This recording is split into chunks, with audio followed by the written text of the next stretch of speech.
Hello, I'm Donna Peterson, Co-Chair of Voter Services for the League of Women Voters of the Piedmont Triad. Welcome to the League City of Greensboro City Council at-large Candidate Forum.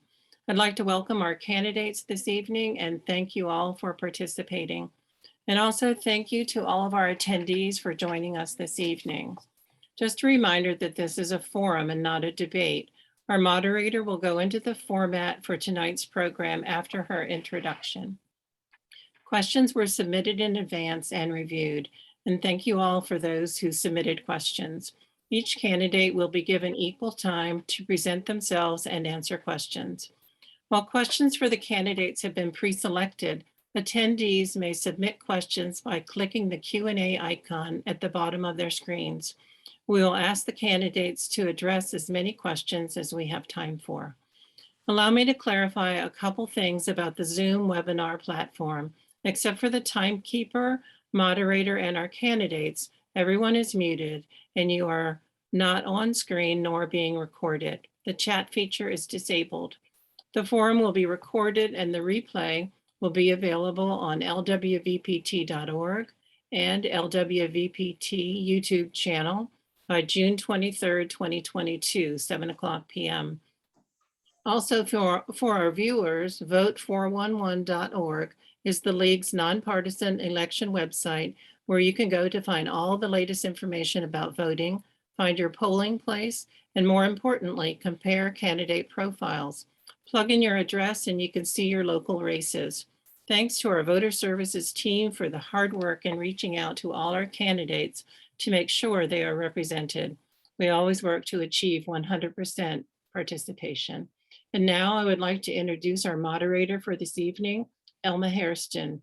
Elma is a small business owner, consultant, and best-selling author, known for her key insights for business and personal growth, dedicated to maximizing potential in business, politics, and community. Please welcome Elma Hairston.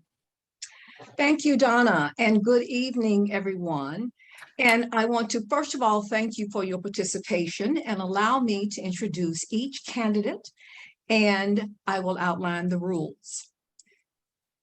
Candidate Marikay Abuzuaiter, Councilman Abuzuaiter. Ms. Tracy Furman, Ms. Furman. Councilman Hugh Holston, Councilman Holston. Mayor Pro Tem Yvonne Johnson, Mayor Pro Tem Johnson. Katie Rossabi sends her regrets. Dr. Linda Brown, Dr. Linda Wilson, Dr. Wilson. The rules. Each candidate will have up to 2 minutes for opening remarks. Each candidate will have up to 2 minutes to respond to each question. I will state the question once, except at your request. Please limit your responses to your own ideas and your own campaign.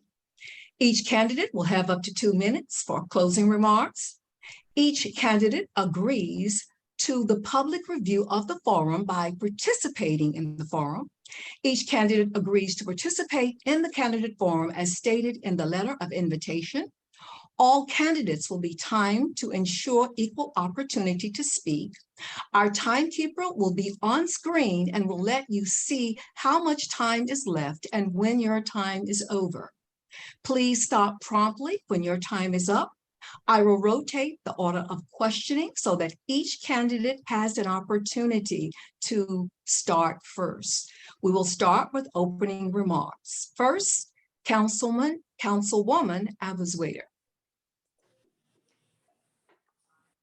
Yes, thank you. And thank you for the opportunity. I've been a proud member of the League of Women Voters of the Piedmont Triad for many, many years, and have always been impressed with the voter outreach, getting people signed up to vote, and the education to the community. I have lived in Greensboro since 1974. You can count back, that's quite a while ago. And I'm just thrilled with the way that the city has progressed. I'm so honored to be on City Council. And I know that in the last 10 years, we have done so much in order to get Greensboro to the point where it is now. For instance, I have run on a platform of economic development, public safety, infrastructure, and housing my entire terms on council.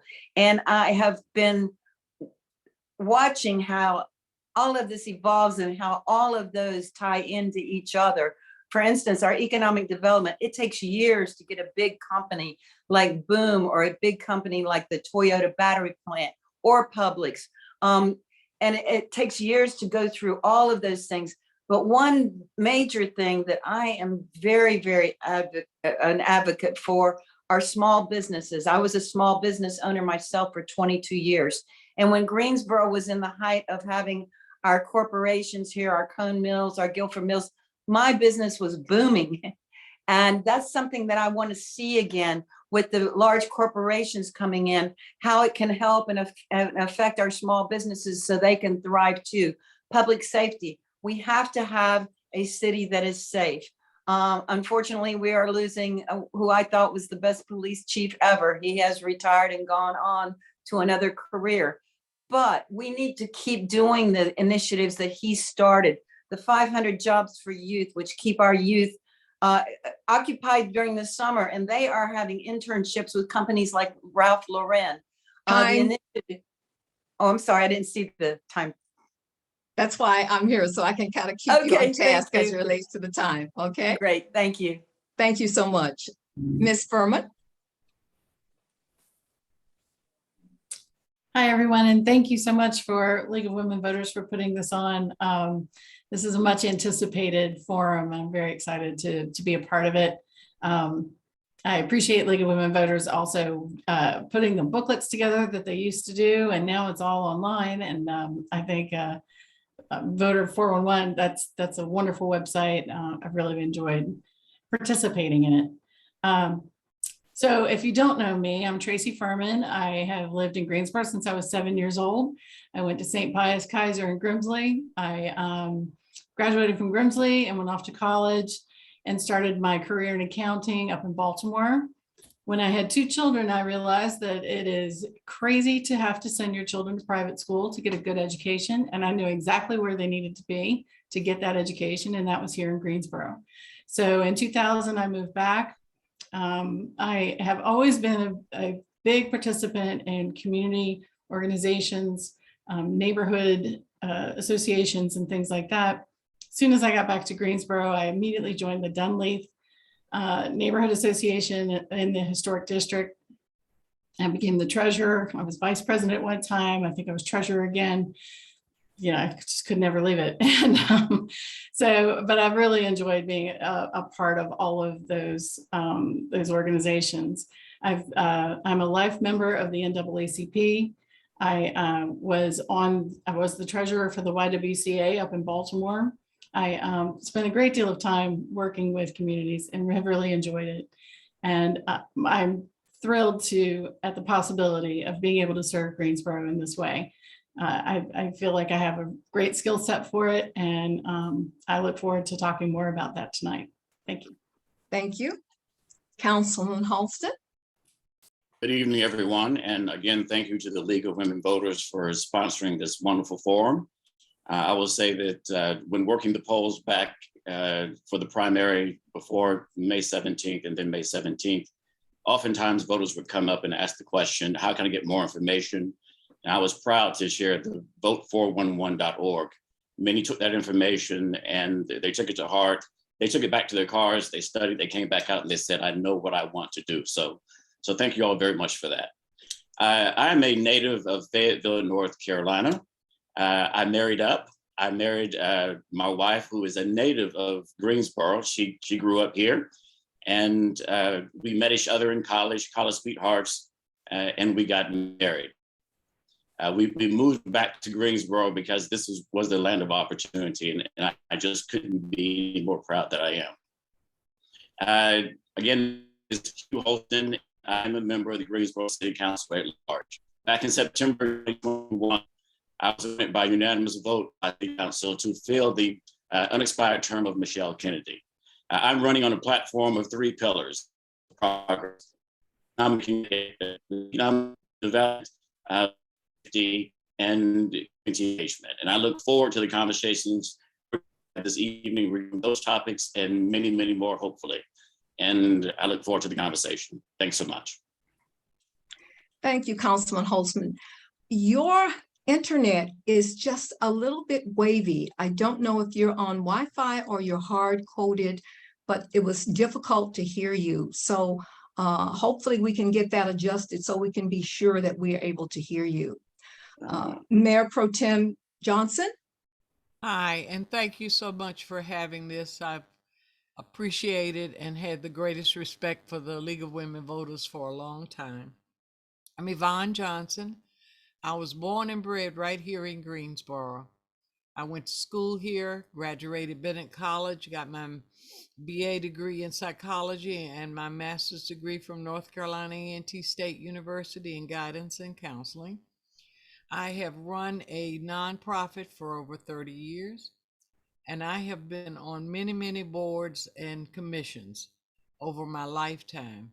Service is the thing I love very much. As Shirley Chisholm said, it's the rent we pay for living on this earth, and I believe that. I have worked for a long time for safe and affordable housing, for good public transportation, for jobs that pay livable wages, and for economic development and job training. We have a lot before us, especially in the area of safe and affordable housing, and I'm willing to work hard to see that we accomplish the things that we need to accomplish. I've raised 4 children. I have 7 grandchildren. I haven't raised them, but I've raised 4 children here in Greensboro, and 3 of them have stayed here.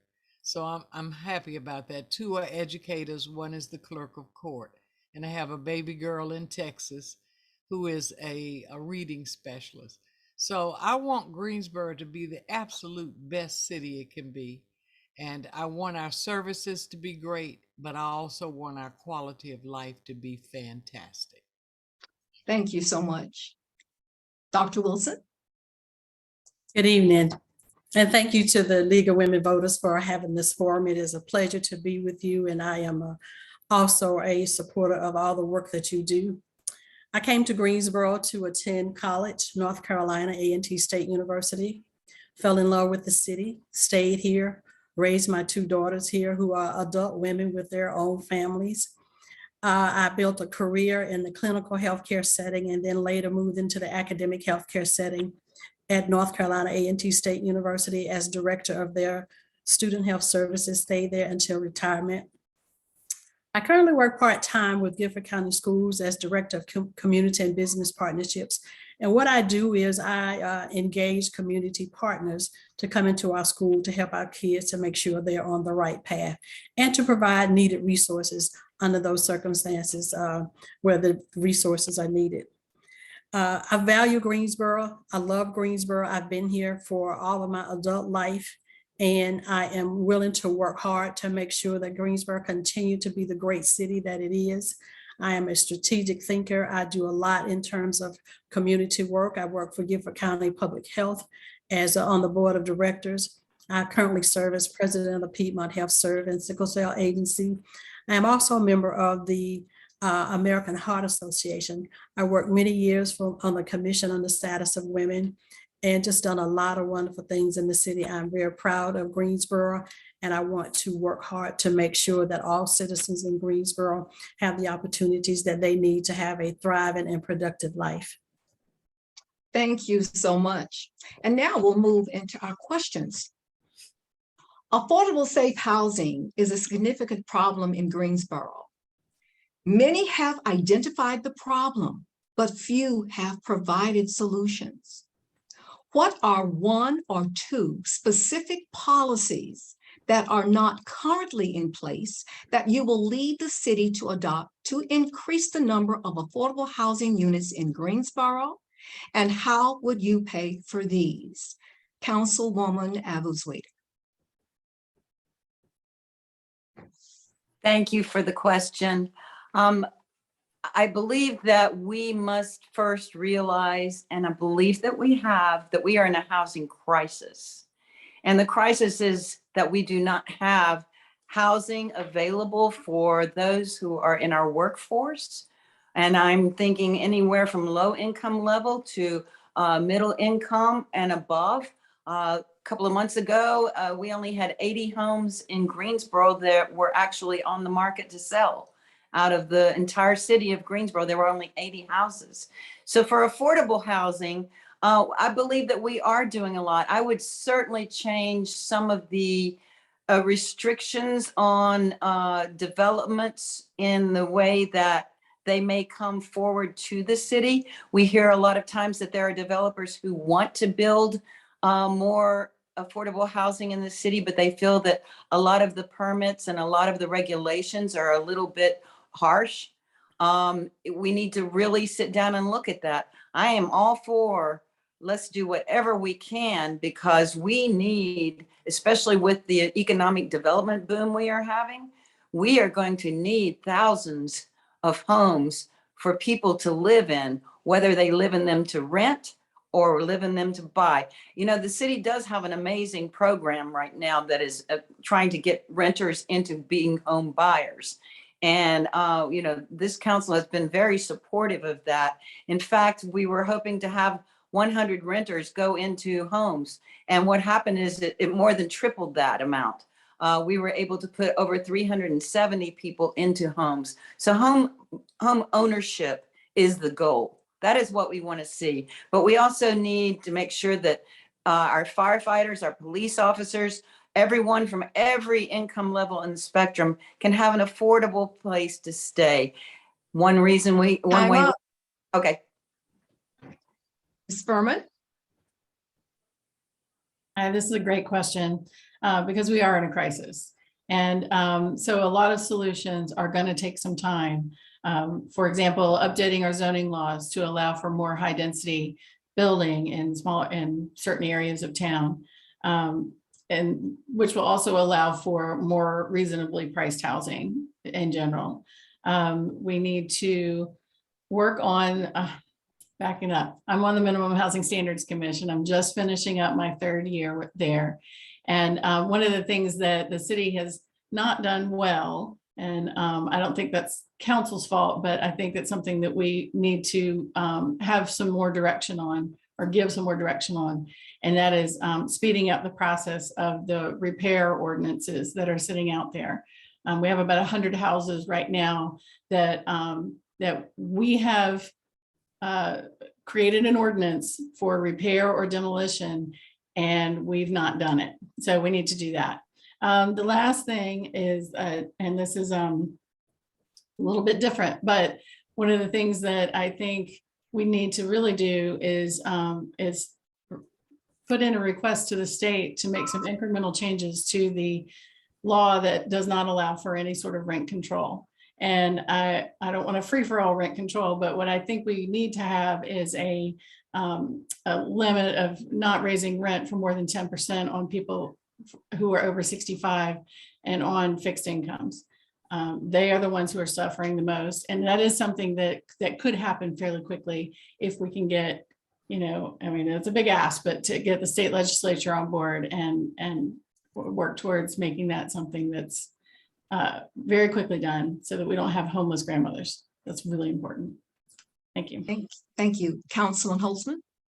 Thank you so very much. Can you hear me well now? I can hear you now. Yes. Okay, beautiful. Thank you. This is a wonderful question. I currently serve as Vice Chair of the Greensboro Housing Coalition, soon to be Chair of the Greensboro Housing Coalition. And our mission, our mantra is fair, safe, and affordable housing for all in our community, and have been working with that and for that for quite some time. A couple of ideas that I have. One is I also serve as chair of the Zoning and Planning Commission and also chair of the Board of Adjustment. So with that understanding, I know that with the 5,000 to 7,000 jobs that we've approved for Greensboro for the next 3 to 5 years, we're going to have to make room within the current confines of the city. That is utilizing our infill and also any other properties that we may voluntarily annex. And so that's going to mean increasing in density.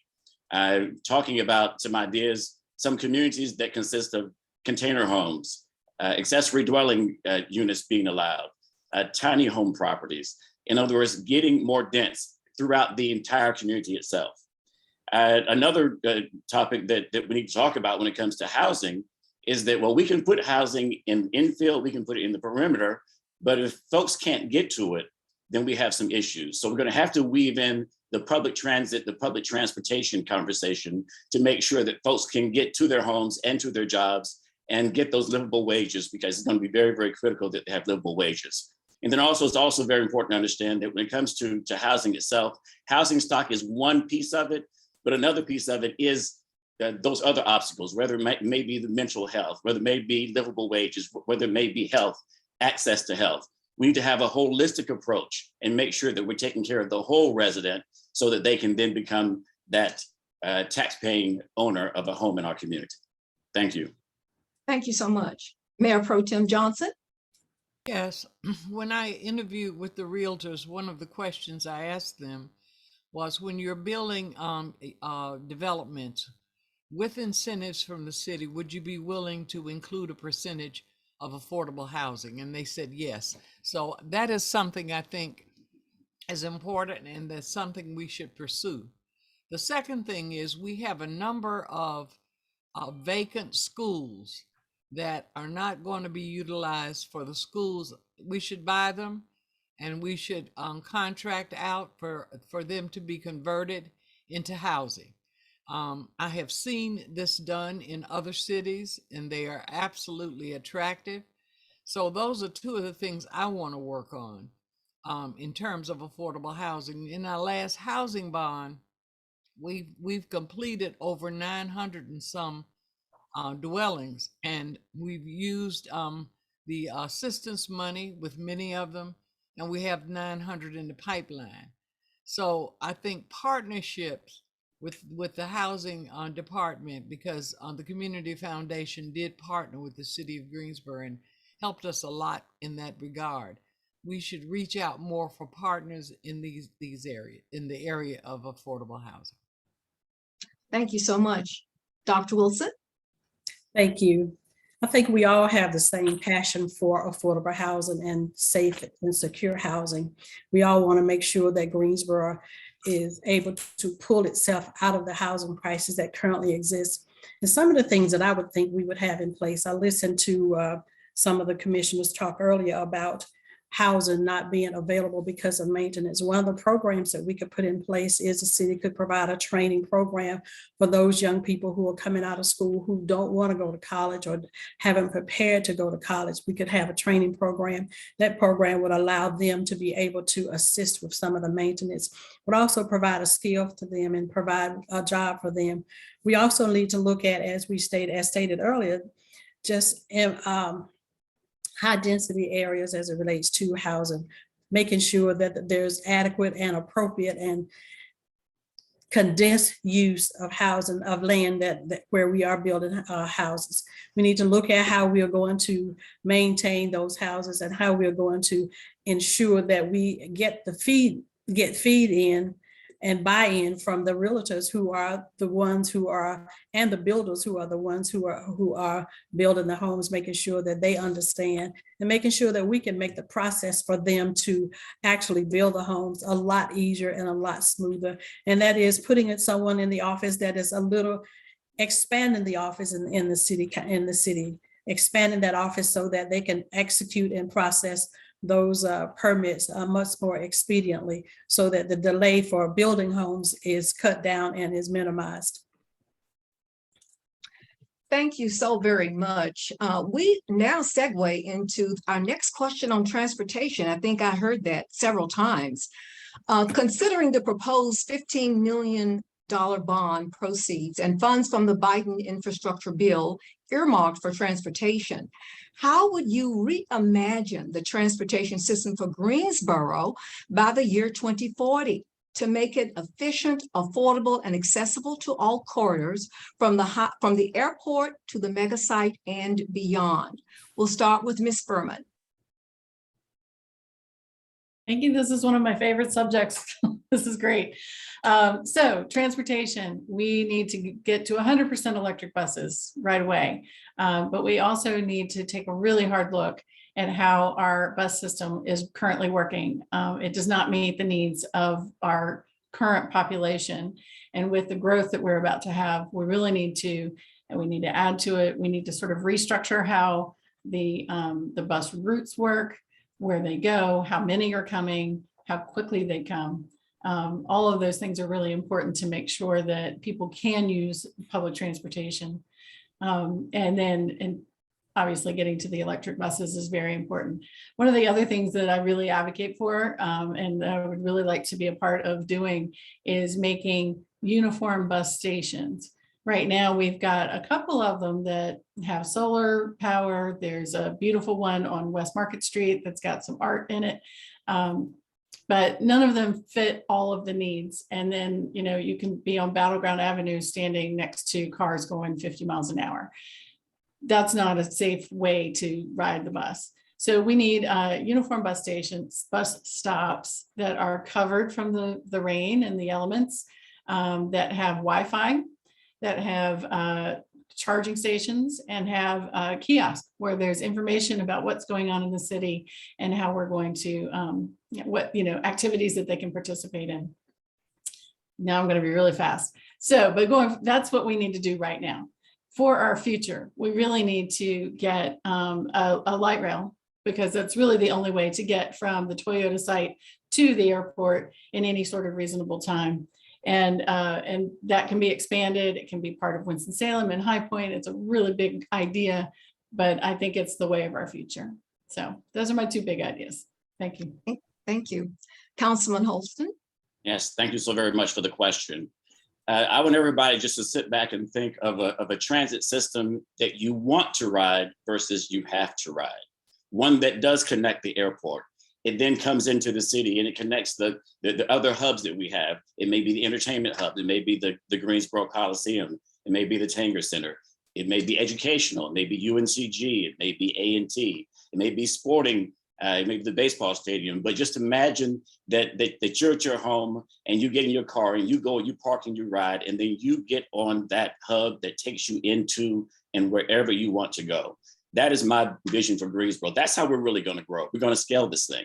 And then also in the middle of all that, I want a downtown. I can foresee a downtown hub itself where you can go and you can park and ride. You can go from one end of South El Magine all the way up to Deep Roots and everywhere in between. Again, you're parking, you're riding. It's going to take a combination of our bus system will have to be there, but we also need some other type of system that's going to make it work. And also, let's tie in those jobs. Let's tie in Boom to Toyota and then everything in between. Again, just imagine a system that you want to ride versus you have to ride. You have family and friends coming in from the airport, or you're traveling to the airport. Why pay the parking fees? You can just park and ride, get back out and come in. If you think of all the major cities that have done this successfully, you look at Atlanta, look at Charlotte. They are no better than us. We are better than them. I know we can do it as long as we put our minds to it, and utilizing some of the funds from the federal government, the infrastructure, and also from the bond funds as they are available to be used. But I can imagine a very mobile, a very energetic and revitalized Greensboro community with that transit system. Thank you. Mayor Pro Tem Johnson. The idea of electric buses is certainly one that's in my heart. I was the mayor that started the Sustainability Commission. And so speaking of saving energy and being energy efficient, I definitely would agree with that. I'd love to see a tram around Greensboro, and I'd love to see it with several hubs. And I will admit that I heard this from Mr. Curry before he died, and he was going to do that.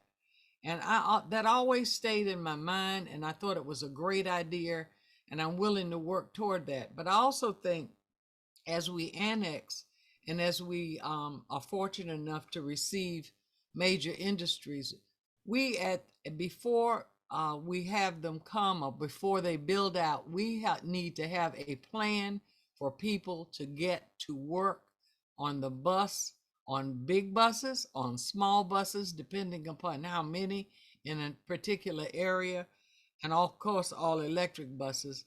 But in years to come, I would hope that we would have a tram that would have hubs all around the city of Greensboro where you could park and ride because gas is high. And I mean, I think I don't know that it's going to go down significantly. I certainly hope so. But I think it would encourage and motivate people who generally just drive their cars to use public transportation. Thank you so much. Dr. Wilson? Thank you. I agree that we need to improve our transportation system. Transportation is the key to whatever it is that we need to do it within our city. It's the key to getting healthcare. It's the key to getting to jobs. It is the key to just doing the things that everyday people do. So if we upgrade and do the park and ride and we do the electric buses and build additional hubs, and then look at while we are in that process, because we can't just do that overnight, but look at maybe making some changes in the number of stops that a bus makes. Because if I get on the bus at 6:20 in the morning and I've got to be to work at 8 o'clock, then it's going to be a challenge for me to get where I need to go if that bus is stopping 4 and 5 times. So making the stops, reducing the number of stops could be one of the ways that we could look at it while we are building the trams and while we are building the additional hubs and adding all the electrical buses and things to our system. I think we need to address some of those things right now at this point. The park and ride is one of my ideas that I think would be wonderful. Then finding the appropriate place for citizens to park to catch those buses is going to be another plan that needs to be looked at and need to be evaluated. But we do need to become a more transient city as it relates to public transportation, so that we can not only assist those people who are needing to get to work, but needing to just move around the city. And to, as Mayor Pro Tem indicated later, with the gas prices rising as they are, we really do need to look at how we can support our community and how we can assist them as it relates to affordable and easy transportation. Thank you so much. Councilwoman Abuzuaiter? You're muted. Unmute. Yes, thank you. I realized that very quickly. Thank you. You know, my dream would be by the year 2030, or even just a few years beyond that, is that we could offer free bus service to every single person who wanted to have bus service, who needed bus service, who wanted to explore our city. That would be my dream. Now, I serve as chair of the Transportation Advisory Committee of the Municipal Planning Organization. Mayor Pro Tem Johnson is on there with me. And the MPO is the authority that the staff applies for the grants. We currently have 18 electric buses. We are in the pipeline, and from federal grants are to receive 10 more. The issue with the electric buses is the charge only lasts like a couple of hours. So you can't go very far, but that is going to change. Technology is amazing. I also serve as the chair for the Piedmont Authority for Regional Transportation. We have been looking ahead. We have park and ride lots. We have approached Toyota Battery Plant, Publix, Boom. We are willing to do van pools for those companies. And we have park and ride lots going all over the region. We've got to think a little more regionally, because a lot of these jobs that are coming in are not going to be right in the perimeter of Greensboro. So I'm very excited about transportation, and I have certainly pursued and advocated for everything that we can have. I just wish my dream could be that anyone who wanted transportation could have it for free. I think that would be my dream. Thank you. Thank you so much. All of this sounds wonderful. Our next question. Small businesses remain an integral part of the Greensboro economy, and the effects of COVID have had a significant impact. How would you ensure that small businesses remain a viable and relevant part of the Greensboro economy? And what assistance will you make available to sustain small businesses through challenging times? Councilman Holston. Thank you so very much for that question. Small businesses are really the backbone of our community, of any community. Over 98% of the jobs that are available in our community, believe it or not, are small business. So it's very important that, we always talk about the 25 or the 1,700 jobs that are brought in from Toyota or Boom, but 98% of those jobs are really small businesses. And what we need to do is make sure that the environment is good for them. Something that, for instance, that I've done on council. When COVID had hit, one of those challenging opportunities for our downtown small business owners, I made the successful motion to increase the permitted uses. And what that means in layman's terms is if you had a restaurant or you had a shop, you could extend your shop out into the street so that it would help to negate the impacts of COVID, but also it made it a more environmentally, economically appetizing place for people to come and enjoy. I've also been a staunch supporter of the social district, which we put in place just this year.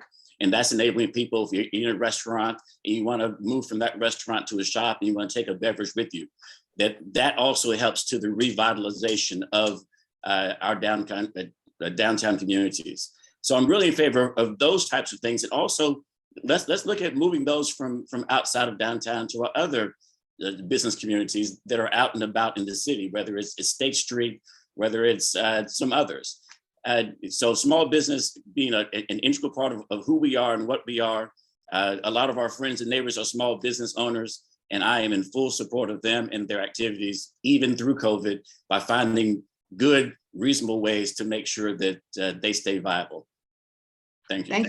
Thank you so much. Mayor Pro Tem Johnson. One of the things that we've done is we have a loan program for small businesses, for expansion, for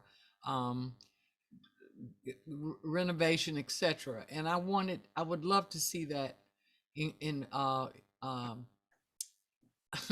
I'm stuck, but I'd like to see that expand. I'd like to see more money put into that program for small businesses. But one of the reasons that we attract large businesses is so when people get jobs at the Toyotas and the Booms and the Cone Mills and the Procter & Gamble's, they make a livable wage, they can spend it at small businesses. So the more we do that, the more opportunity people have to choose where they spend their money. So that's important to me. Also, when years ago I went to Savannah, Georgia, and they had renovated their downtown, and I brought the ideas back. At that time, Hugh, we didn't have any outdoor eating right in front of restaurants. And not long after that took place. I think the more we can look at cities who have expanded areas in their communities where small businesses will profit and gain from it, we ought to look at those things and do many of those things. There are a lot of our shopping centers that are empty, and we need to look at what we might be able to do to put in those shopping centers so small businesses can come in and do very well. Thank you so much. Dr. Wilson. Thank you. I spoke to a young lady today who was describing some of the challenges that she thought people with ideas about businesses were facing. And some of those challenges were startup capital, incentives for hiring additional workers, and also the high tax bracket that they would fall into if they were to start a business. So I think what we can do as a city is look at how we can support those people who are coming up with new ideas, who want to start new businesses. My niece really recently started a business as a technician. And one of the things that she faced was making sure that she could get appropriate renovations, someone to actually do the work that needed to be done in terms of making sure her facility was ready and safe when she needed it. Another thing she faced was making sure that inspectors got there in a timely manner so that they could be inspected and she could open the business. So I think we have to make sure we can provide opportunities for them when they do have the ideas and don't have the capital. How can we give them the startup capital? And then maybe at some point, because of their tax contribution to the city, maybe give them a loan forgiveness for a portion of the loan that they would get from the city as it relates to starting up their business. There are so many opportunities, and COVID did shine a light on the things that needed to be looked at as it relates to some supporting small businesses. But we are a thriving community and we can overcome that. And we are a very creative community. So I think when we look at small businesses, we got to look at how we can support them and how we can be there for them. And then we can also encourage the community to make sure that they go into those businesses and that they provide support for them so they can maintain. Because employees in those businesses are trying to make a livable wage, and they're trying to provide for their families, and they're trying to have affordable housing. Thank you so much. Councilwoman Abuzuaiter. You're going to unmute. So sorry. Having been a small business owner, I certainly understand the challenges that small business people run through. You know, as I said earlier, when the big corporations were here, my business was booming. And then when they left, it was a bit of a struggle trying to figure out what to do. I'm very proud of what our city does for our small businesses. We do not have a specific loan program through the city, but we have the resources to send the small business owners to places like the Community Foundation. There is an amazing group in the Community Foundation. It's called Black Investments in Greensboro. It's called BIG. And what that does is African Americans in Greensboro who have put in a pot of money to loan to minority and Black owned businesses so that they can become entrepreneurs, so that they can move forward in their careers. And the city of Greensboro has resources for all kinds of businesses. Mayor Pro Tem Johnson mentioned about the Piedmont Business Capital. That is where someone can go and apply for a small, low interest or no interest loan in order to help start their business. So there are many things that the city of Greensboro can do. We've got an economic development office that is not just for big corporations. It's also for the small business owner. Chamber of Commerce, if a small business owner joins the chamber, they have so many programs. I know that my son is a small business owner and he signed up for the chamber and he was amazed at all the things that they offer to you. Sure, there's a fee to join the chamber, but he said he got so much more in return. So it's great. The city of Greensboro can guide entrepreneurs. We have some wonderful entrepreneurship programs. I see I'm running out of time, but would love to talk about those too. Thank you. You had about 15 more seconds, but thank you anyway. Okay, very quick. I was trying to do my own timer because I can't see a timer on the screen. So I was trying to do my own timer. Yes, we've got the Launch Lab Accelerator, which is through the chamber. And that is where many entrepreneurs have gone and they talk about their product or what they're going to do. And then it's kind of voted on and funds are given to that person to help start that business. So I get really excited about small business. So thank you. Great. Thank you. Ms. Furman. Thank you. So I am a small business owner and I've owned a couple of restaurants here in Greensboro as well. So I understand the struggles of being a small business owner. I am also the executive director for Triad Local First, and Triad Local First is 100% committed to assisting small independently owned businesses in the Triad area to stay in business, to grow, to learn, to network, and advocate for the idea of purchasing your items locally, purchasing your services locally. It's very important to for us to become a strong local economy. We've become impervious somewhat to what is going on in the nation and in the world if we have a strong local economy. So I'm a huge advocate of it. Some of the ideas that I think we can bring forward, if elected, I would really like to have a program where we do not raise our property taxes on buildings that have been sitting empty, and they refurbish them and they put a new business in them. That new business, it needs several years to get on their feet and they need all the help they can get. And it doesn't cost us anything to not raise their taxes for 5 years. So I'm not saying not pay property tax. I'm saying don't raise the property tax on their building. One of the reasons that I came up with this was the building I took over when I started my restaurant was, had been empty for 16 years.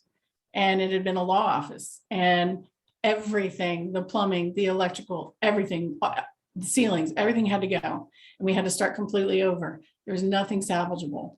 So being able to support small businesses and get some of our empty buildings filled is a big priority for me. Thank you. Thank you so much.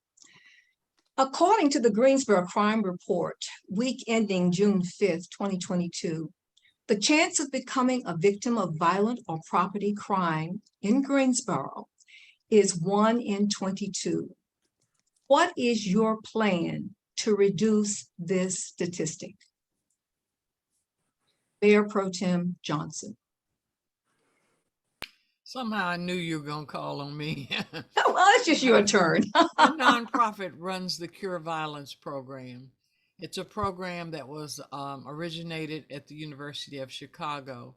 And the theory is that crime is a disease, and that with intervention and with contact with people who are more apt to commit crime and persuading them and showing them other ways to live and make a living is successful. And it's been true. We have two target areas, Martin Luther King and Smith Homes. And in the last 2.5 months, there's been no homicide. I believe I'm right.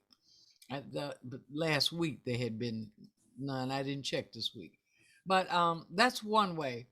The other way, I think, is high density lighting in areas that are high crime areas, and in other areas who might they might become high crime areas. We have several things in our police department that will detect your license plate and that kind of thing. But I think the lighting, you know, most people don't want to do anything if you can see them that's wrong. So the lighting, I think, is very important. My family has been a victim, someone in my family has been a victim of violent crime. And so I know firsthand how that feels. Fortunately, she is all right, but she happened to have been with a friend who they were after for I know the reasons, but I'm not going into it. But at any rate, I know how that is, and it can happen anywhere to anyone. But I think there are things we can do, like the lighting, like more programs like Cure Violence, where we actually get out in the community and we intervene with people. Even after there has been homicide, they meet with the family so that no violence goes on. Time. Thank you so much. Dr. Wilson. I think we have to look at the entire process of why there is crime and who's committing that crime. We look at the economy and we look at job opportunities. We look at situations where people are having mental health issues, and we have to make sure we can address all of those. And one of the things I think we can look at is empowering a community, making that community feel important, making that community understand that they have a role and that they can have an impact on what happens in their community with the appropriate lighting. You can do night lights on your porch, which are solar, which cost nothing for the community. You can also make sure that the community is clean, well-groomed, and well-managed, because once someone is in a community where there's pride and where they feel like there's a sense of belonging, they're more likely to be able to determine or be able to make other decisions as it relates to entering that community for crime. So one of the things we ought to do is look at how can we prepare those people who are perpetuating the crime. We don't know who they are before they do it, but how can we prepare young people or people in the community that don't have jobs, that are not able to afford to take care of themselves, or they have mental health problems? How can we address making a change or making some difference with that particular group? It's very difficult to police, as I've heard people say, to police our way out of it, but we do need to make sure that we have appropriate police staff so that they are protected and they have the protected equipment and the protected gears that they need. And they also have mental health training so that they know how to treat people who are having mental health issues. We also need to have some cultural sensitive training, some diversity and inclusion training so that they understand the importance of the role that they play in reducing crime as well. Thank you so much. Councilman Abuzuaiter? Yes, thank you. You know, one thing that is really, really important here is that in order to find out what is causing the crime, we have to build the relationships with the community and talk to them. We can't go in and say, well, this is causing the crime spike in your area, so you need to do this. So, you know, I keep going back to Chief James, but he started walk and talks in the neighborhoods. He started the initiatives for youth. He started so many things that I believe it incumbent upon us on council to continue those programs. I know that Mothers Standing Against Gun Violence, we go out, the mayor and I have gone out on almost every single one of their walks. The families have had people murdered in their families, and they go out every Wednesday and walk in the neighborhoods where that murder happened. And the neighbors come out, Crime Stoppers, I'm on the board of Crime Stoppers. We walk with them, the police walks with them, and we go around, and it's really amazing that people come out of their homes to talk. And, you know, every single walk that we have had, after the walk, we have gotten several tips about that murder that happened. And we also get tips about, you know, that there is drug activity in the neighborhood. So it's not just reactive. We don't just go out when something happens. We also go out and people tell us what needs to be done in their neighborhoods. You know, here's an abandoned house. Here is drug activity, all of those things. It's going to take the community as a whole. It's going to take officers learning to talk with the community. We have the behavioral health team and the police department that goes out, and all of the time they go out with specific instructions that they're going to do everything they can to make sure that the person they are seeing at that incident gets the help that they need. So there's so many things going on and so many relationships being built. Thank you. Hi, great, thank you. Ms. Furman? All right, thank you. So I think what we need to do is we need to build the communities up that are suffering. And that is by increasing their opportunities for work. And when you have good, safe housing and a secure job, crime generally goes down. So there are other things that we need to do. However, we need to continue and even expand the Cure Violence program. I think it's an incredible program that's really important. We do have the HEART team, but it is not well staffed. We need to increase the staffing for that, and that's from the police department. And I would like to find different solutions, not that our solutions for domestic violence specifically are not great, but I think we can do better. I think we can have more opportunities to have interactions before something terrible really happens. The last thing that we can do is like the lighting. I think, you know, on our campuses, we have those posts all around with the little blue light on it, and it's just a button, you can hit it and the police automatically talk to you. I think it would be great to have some of those around town. I think it would increase our feeling of security and safety that and maybe deter as well. So there's my thoughts. Thank you so much. Councilman Holston? Yes, thank you so very much for the question. We need a community where people do feel served and protected and respected. And it is a two-way street. You know, I'm looking at the public safety side of it, and also at the community side of it. So let's talk about the public safety side of it first. Now, what have I done? Back in November, I made the successful motion to direct the city manager to fully staff the police department. Chief James was speaking in front of us and let us know that he was short 100 officers and he was losing about 60 officers per year. And we could not let that stand. So with my motion directing the city manager, and the real impact of fully staffing the police department isn't simply for the sake of the police department. It's in their ability to cover territory and to reduce response times. Again, this is from the police perspective. If we have more officers on the streets acting as deterrents, and then if there's something does occur, then they can respond more quickly. we can help to control the symptom of crime. But let's also talk about the other side of it, the community side of it. I said it's a two-way street, and it truly is.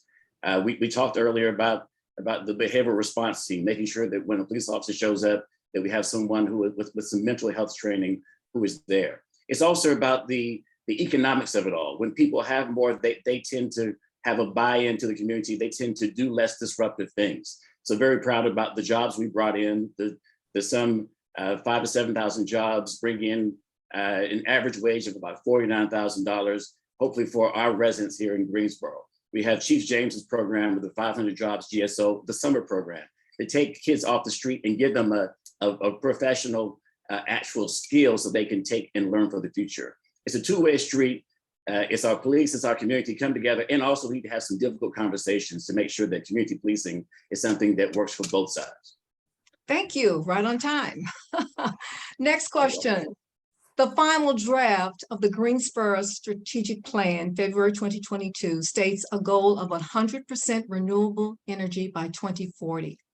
How would you implement the proposed plan to decrease the use of gasoline by the police department, which accounts for 49% of our city government's gasoline usage? Dr. Wilson. Recently, I was talking to a young lady who just obtained a job with General Motors, and her job was to support the team that is building electrical vehicles. So I think our answer to a lot of that is to reduce the number of gas-dependent vehicles, to install the stations, the chargeable stations, so that the police cars will be able to maintain total energy and total fuel from that battery operated energy car, so that they can do what it is they need to do. It's going to be an expensive venture, but it's also going to be so good for the economy as it relates to protecting the environment, and it will also reduce that energy use by the police force. I think the companies, GM, all of them are moving toward that particular phenomenon, which is to have electrical vehicles and make sure that they are high maintenance and, that they are maintained highly so that they can be used in the method in which they need to be used. That is going to be one of the most critical issues that we can look at as it relates to reducing the usage of gasoline with our city police. Thank you so much. Councilwoman Abuzuaiter. Yes, thank you. Of course, I serve as the council liaison to the Community Sustainability Council. I think Mayor Pro Tem Johnson briefly mentioned it earlier. We certainly in the city want to reduce our carbon footprint. We want to reduce fuel. The issue with the police cars is the fact that not only are they running when they are patrolling, they are also having to run the engines and the gas when they get out of the car to speak to someone, because otherwise the computers go down. So we need to figure out a way to help reduce that load on the fuel that they are using. We've got to figure something out. Can we go to all electric police cars? I certainly hope so. We've got to make sure that the charges, though, will last more than an hour or two, because if someone who is in an incident, an unfortunate incident, does not want to have to wait till an officer goes and charges his car. So we've got to make sure, we've got to plan very strategically on this. Now, I will say, we already have a motorcycle fleet that is electric. That was instituted a couple of years ago. And luckily I was able to be there when they rode them out. But we do have several motorcycles on our motorcycle team that are already electric vehicles. So the police department is very well aware that they would like to reduce the gas consumption as well. It's just hoping that the technology comes forth where there would be quick charges, or will there be charges that the officer can carry around, and when it's going down, he can go ahead and plug it in and have a supercharge until he can get to the next charging station. So we've got to make sure that we are strategic about this, that we plan it out and organize it very, very carefully. Thank you. Ms. Furman. Thank you. Yes, having electric cars would be ideal. I think that would be wonderful. I don't know how close we are to having electric cars that can go as fast and as strong as our current police cars are. So that is a technological disadvantage at the moment, but I think we can very quickly find ways to charge those computers without having to rely on the engine. And it always has been a frustration of mine when I would see a police car and they're just idling and they're just sitting there. And I know they're just working on their reports and they're doing what they need to do. But just sitting there with the car running is frustrating. So finding solutions to that. I'm super excited to hear there's motorcycles, because Harley Davidson was the motorcycle for a long time, and that's not known for being a gas efficient for sure. But one of the other things that we can do is downtown right now, we have a bike force and they are very effective. I relied on them a lot when I had my restaurant downtown. So they've been down there for at least 10, maybe longer years. And it would be great if we could maybe do bike areas in other concentrated areas of town. Like on State Street and Gate City, or what is that called? Gate City. Anyway, or right around State Street, that whole area. And then over in maybe Friendly Center, and then, up Bessemer where the shopping centers are, Bessemer and Summit. These are areas that could definitely benefit from some bike, which would be much less gas reliant, and that would be wonderful. That's it. Thank you so much. Councilman Holston. Yes, thank you again. It's going to be very important that we find ways to reduce our dependence on the fossil fuels.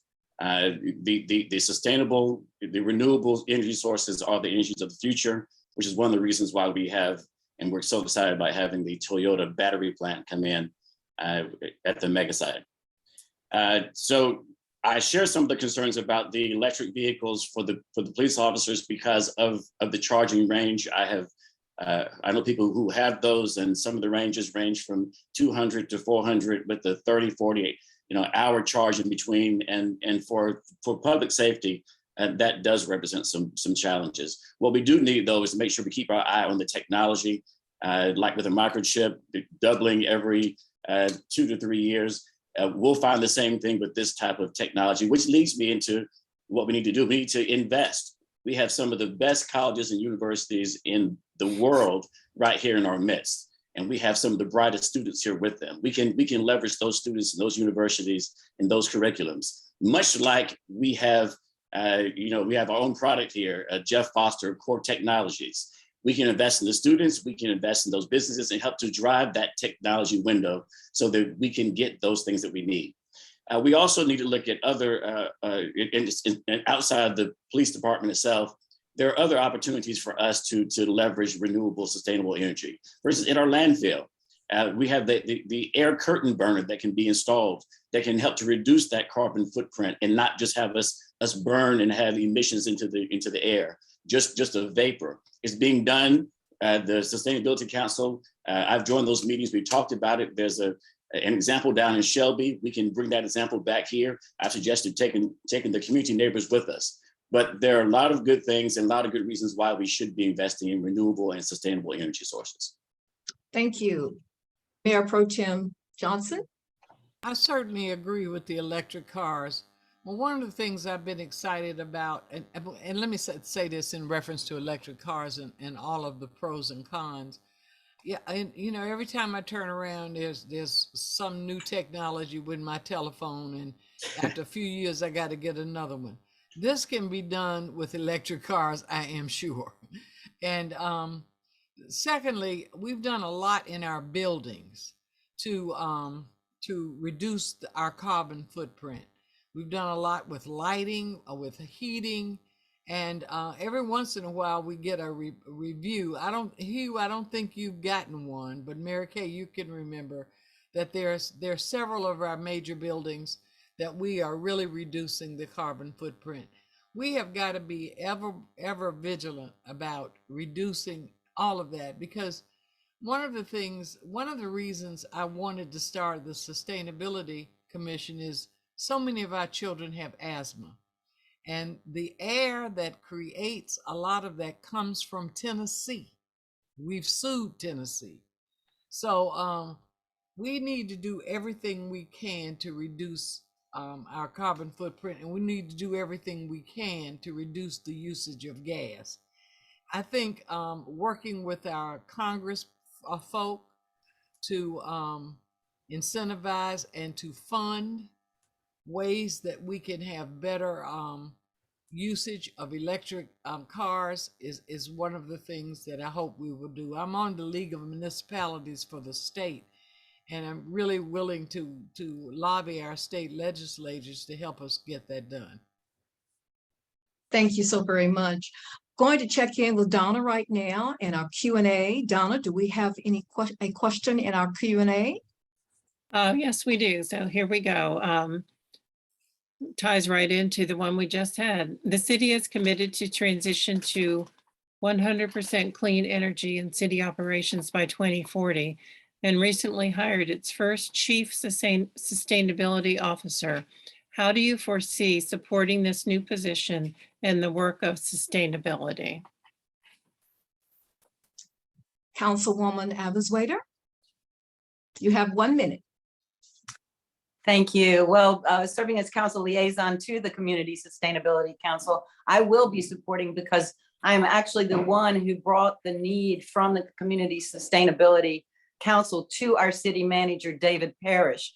They were talking about it and we were right in the middle of a meeting. And I took the information that we needed a community sustainability officer and took it to him. Now, it took a couple of years for that to be implemented and for it to be vetted, researched, and to put out the qualifications for a community sustainability officer for the city. But I am very excited, very proud that this has come to fruition because we were one of the cities lagging behind. Asheville had one, several other large cities had one, Charlotte had one, and we did not. And this is something we need in order to make our future secure for our children, our grandchildren, and we've got to be sustainable. Thank you. Ms. Furman? Hi there, thank you. So one of the things, I'm super excited that there is a sustainability council. I've been invited to many of their meetings. Unfortunately, time is too early in the day for me to be able to attend. However, I hope to be able to change that. One of the things that is near and dear to my heart is increasing our recycling program. Our current recycling program is one bin, and a good 60–80% of those bins get thrown away in the trash. And so we need to really be able to upgrade that in a better way. Another thing is, again, stronger public transportation that reduces our whole carbon footprint because our cars are the biggest, some of the biggest polluters. And then the last thing is really fast is the health services. I would really love to have a filter exchange program for homes, similar to our battery exchange for our smoke alarms. I think if we can get families to change the filters. Thank you. Councilman Holston? Yes, I am not the liaison to the Sustainability Council, but I do attend their meetings. And the conversations are just absolutely incredible. Just listening to the passion and the energy during those conversations about, something as simple as those automatic light switches that come on and go off when you're in the room, out of the room. Very neat stuff.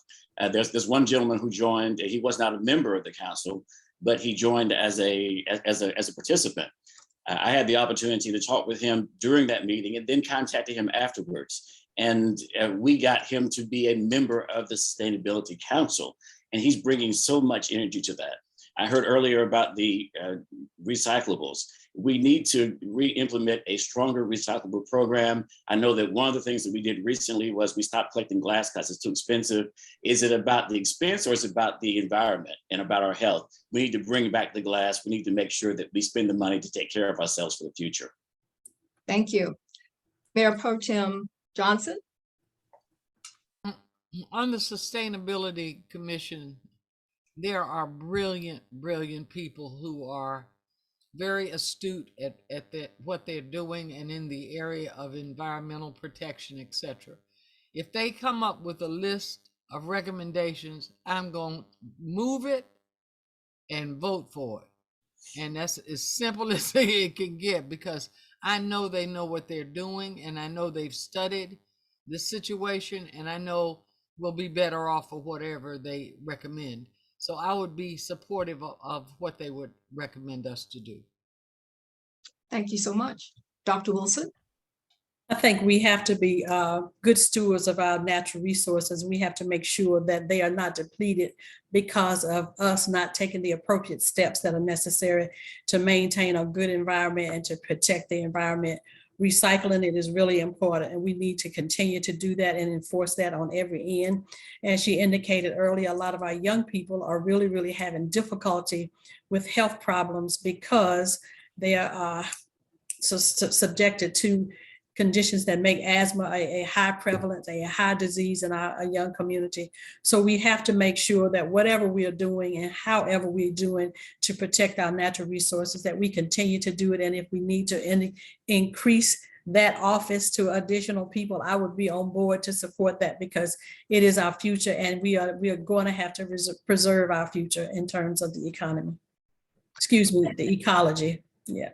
Thank you so very much. We're going to move now into our closing remarks. We're going to start with Ms. Furman. You have 2 minutes. Okay, thank you. Wasn't sure about that. Thank you very much for this opportunity. It's been wonderful to be able to talk about the things that are really important to our city, and the ideas that I hope I can bring to the table, and working with everyone on our council so that we can build a strong coalition. And when we make decisions, they're very clear, and we can really move forward quickly. So I came in third during the election, and I really hope to hold that position. I really hope to serve the city of Greensboro in the way that I know that I can do. Some of the things that I really would like to do going forward is to be able to use my education. I've been working on a master's at Johns Hopkins in policy and government. It's given me a lot of ideas and a lot of understanding of the way things work. And I think that's very important, to be able to make really good ordinances that are sustainable and will stick for many, many, many years, and will be meaningful to people, and help everyone all over Greensboro and changing their lives for the better. I really want Greensboro to be the strongest city in this state, and I know it is totally possible to do it. And I appreciate your time again. Thank you so much, and I hope you guys have a great night. Thank you. Councilman Holston. And thank you so very much to the League of Women's Voters for hosting this wonderful forum tonight. I will say that it's been an honor to serve the city of Greensboro as a city council representative, a representative of the people. I hope that I earned your vote in the primary back in May, and I hope to earn your vote for the general election in July. My beliefs, I believe in Greensboro. BIG, believe in Greensboro. I believe in our economic development. I believe in our public safety. I believe in our community engagement, and I believe in our residents. I also believe that it's not either or, it's and in both. We can always find ways to get things done in our community as long as we believe in and in both. And we're going to do that with collaboration. We're going to do it with engagement. And we're also going to do it with some difficult conversations, those that need to be held between whatever entities or organizations or communities need to have them. We need to have them. Additionally, I'd like to say that there are a couple of things that I believe set me apart from my other candidates, and that would be my experience in budgeting, finance, and business over 30 years with AT&T, Wells Fargo, Lincoln Financial. Also my project management experience, working in environments with supply and demand, market forces, having to make difficult decisions. And then also my time with the Planning and Zoning Commission and the Board of Adjustment, the land use. We're going to need that for infrastructure and scale for the future. And then finally, my community engagement experience. My wife and I moved to Greensboro. I moved back to Greensboro for her some 30 years ago. And I've worked with all different types of organizations in leadership positions, whether it's Guilford Child Development or the Greensboro Housing Coalition or the African American Leadership Group or a secretary of the NCCJ. I am here for this community. I am boots on the ground. I'm active with my heart and with my head, and I ask for your vote in July. Thank you. Mayor Pro Tem Johnson. I love this city and I love its people. I want to see the best services we can absolutely provide. I want to see the best quality of life in Greensboro, and I have worked hard on all of those issues. Some of the things I'm most proud of that I've done is I was the council liaison for the Willow Oaks project. That's where Morningside Homes used to be. And now it's a beautiful development that has sparked economic development all around it. And the second is Southside, which is up on the end of Martin Luther King near downtown, where there are shops and where there's housing and where there are restaurants, etc. I want to serve this last time, and this is my last time running. I'm telling you this now, to do a few things. One is the Windsor Chavis facility that we have planned. I want it to be a state-of-the-art facility because it's on a gateway and it's in a historically African-American area. So there are a lot of things I want to do, and I'm just want folk to know that I am comfortable working with the richest of rich, the middle of middle, and the poorest of poor. You're all God's children, and I work with you, and I do for you because I love you. Thank you so much. Dr. Wilson? Good people doing good things for the citizens of Greensboro. That's what the city council represents.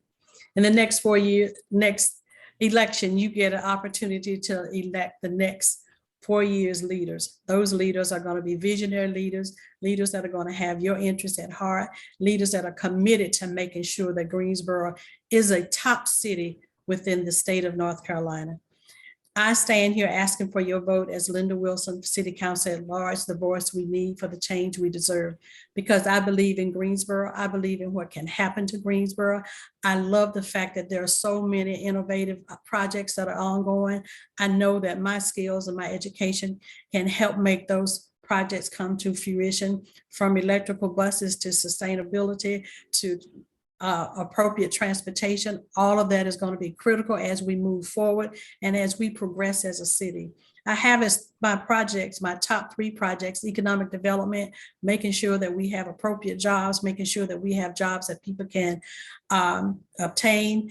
Also, affordable housing, want to make sure that we are providing adequate housing for our community. And of course, public safety. Want to fight very hard to make sure that we can get every police officer and every safety officer that we need to have in a seat and ready to work and ready to protect Greensboro, so that we are the city that most people will envy. And I ask for your vote in July when we go back to the election. Thank you so much. I'm Linda Wilson, and I am running for City Council at Large. Thank you. Thank you much. Next, we will have Councilwoman Abuzuaiter. Thank you, and thank you for the opportunity to be here this evening. You know, it is amazing the things that council does, the things that your city council does.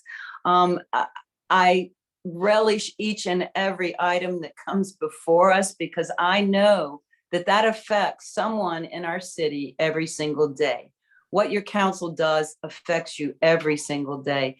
I am most proud of the things that I have been involved with over the last 10 years.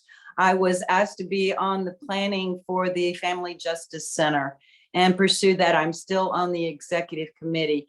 I'm on the board of Crime Stoppers. I'm on the board of Mark's Angel Foundation, board of Casa Azul.